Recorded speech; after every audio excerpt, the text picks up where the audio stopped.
করলেই ডান হাতে পাওয়া যাবে না। তবে কিছু মানুষ তো ভাবেই, যারা নেক মানুষ, যারা 5 ওয়াক্ত নামাজ পড়বে, আল্লাহর হুকুম মানবে, তাদের ডান হাতে আমলনামা আসবে। আর ডান হাতে আমলনামা আসে মানে জান্নাত। আর যাদের ডান হাতে হবে না, বিপরীত বিমুখী হবে, তাহলে বাম হাতটা আস্তে করে পিছন দিকে যাবে, পিছন দিক থেকে আমলনামা আসবে বাম হাতে। এদের দুর্ভাগ্য, এরা জাহান্নামে যাবে। আল্লাহ রাসূল বলেন, আয়েশা, এই সময় মানুষ বড়ই চিন্তিত হবে, কেউ কারো কথা স্মরণ করবে না। নাম্বার 3, ওয়াইন্দা সিরাতে ইজা উজিয়া বাইনা যাহরাই জাহান্নাম, জাহান্নামের উপরে যে রাস্তা নির্মাণ করা হবে, এই রাস্তা পাড়ি দেওয়ার সময় মানুষ বেহুশ হয়ে যাবে।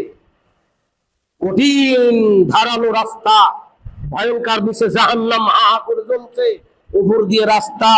নেককারদের জন্য কোনো সমস্যাই হবে না, কোন সময় আল্লাহ তাকে পার করে নিয়ে গেছে টেরই পাবে না।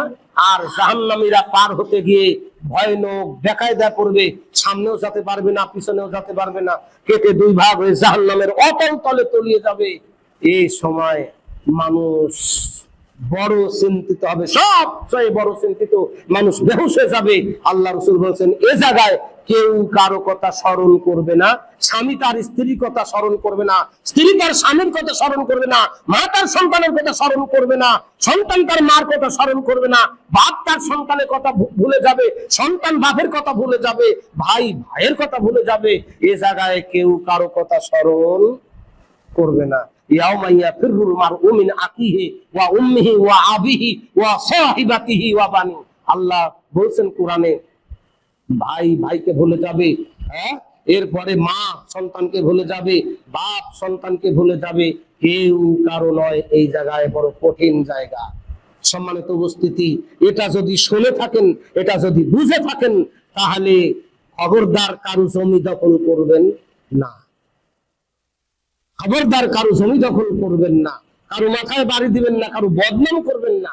এই অনুরোধ করে খুতবা সমাপ্তি করতে যাচ্ছি। উপস্থিতি, আর একটা হাদিস পড়েছিলাম, ক্বালা রাসূলুল্লাহ সাল্লাল্লাহু আলাইহি ওয়াসাল্লাম, লা ইয়ারিদান্না আলাইয়া আকওয়ামুন আ'রিফুহুম ওয়া ইয়া'রিফুনানি সুম্মা ইউহালু ইয়াবনি ওয়া ইয়াবনুহুম ফাআকুলু ইন্নাহুম মিন্নি ফায়ুকালু ইন্নাকা লা তাদরি মা হাদাসু বা'দাকা ফাআকুলু সুহকান সুহকান লিমান গায়রা বাদি। মুত্তাফাকুন আলাইহি। আল্লাহ রাসূল বলেন, ইয়াউমুল হাসরের ময়দানে আমি নবী যখন হাউজে কাউসারের পানি পান করাতে আমি যখন ব্যস্ত থাকবো, দেখতে পাবো একদল মানুষ পানি পান করার জন্য ছুটে আসতে থাকবে। রাসূল বলেন, ওদের আমি চিনবে, এরা আমার উম্মত, ওরা আমাকে চিনবে, ইনি নবী মুহাম্মদ সাল্লাল্লাহু আলাইহি সাল্লাম। আর কাছাকাছি যখন আসবে, ফেরেশতারা ধাক্কায়া জাহান্নামের দিকে নিতে থাকবে। আল্লাহ রাসূল বলবে, কি হলো তোমাদের? এই মানুষগুলি আমার উম্মত, আর আল্লাহ আমাকে এই হাউজে কাউসার দান করেছে, আমার উম্মতের জন্য তোমরা পানি খেতে না দিয়ে এদের ধাক্কাচ্ছে জাহান্নামের দিকে। তখন ফেরেশতারা বলবে, আল্লাহর নবী, আপনি না বলেছিলেন বিদায় হজের ভাষণে, তারাকতু ফীকুম আমরাইন লান তাসিল্লু মা তামাসসাকতুম বিহিমা কিতাবুল্লাহি ওয়া সুন্নতি। উম্মতের জন্য 2টি জিনিস রেখে গেলাম, তা হলো কিতাবুল্লাহ, আল্লাহর কোরআন, ওয়া সুন্নতি, আমার সুন্নাত হাদিস। এই 2 জিনিসের সমন্বয় আমল করলে উম্মত পদস্খলিত হবে না, বিপদগামী হবে না। নবী এই কোরআন এবং হাদিস থাকা সত্ত্বে নিজের খেয়াল খুশি মোতাবেক আমল করেছে, বিদাতি আমল করেছিল, যার কারণে এই বিদাতিদেরকে এই নিয়ামত দেওয়া হবে না। আল্লাহ রাসূল বললেন, সত্যি কি তাই? আমার বিদায়ের পরে তোমরা আমার তরিকাকে বিকৃতি করেছিলে, তাই কি? যদি তা হয়ে থাকে তো সহকান তোমরা ভাগো এখান থেকে, দূর হও এখান থেকে। বুখারীর হাদিস। আল্লাহ রাসূল বললেন, দূর হও এখান থেকে। তাহলে বিদাতি কত খারাপ, বেদাতি কত খারাপ, বেদাত আমল কত জঘন্য। মুহররম মাসে হায় হোসেন করে কাশিফ বার করে, 4 আনা পয়সা যদি জীবনে দিয়ে থাকেন, এই কাশিফ বার করা আলারে তাও তওবা করতে হবে।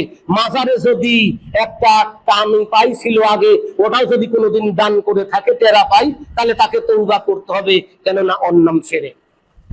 আল্লাহ তুমি জাতিকে হেদায়েত দান করো। এ বলে আজকের খুতবা সমাপ্ত করছি। প্রিয় উপস্থিতি, এ সম্পর্কে আরো হাদিস, আরো কথা ছিল, জমার কথা বলা যাবে না। আল্লাহ দেখলে আবার কোনোদিন হবে। আজকের মতন এখানে সমাপ্ত করছি। বারাকাল্লাহু লানা ওয়া লাকুম ফিল কুরআনিল আযীম, ফাইন্নাহু তাআলা জাওয়াদুল কারীম মালিক বারুর রাউফুর রহিম।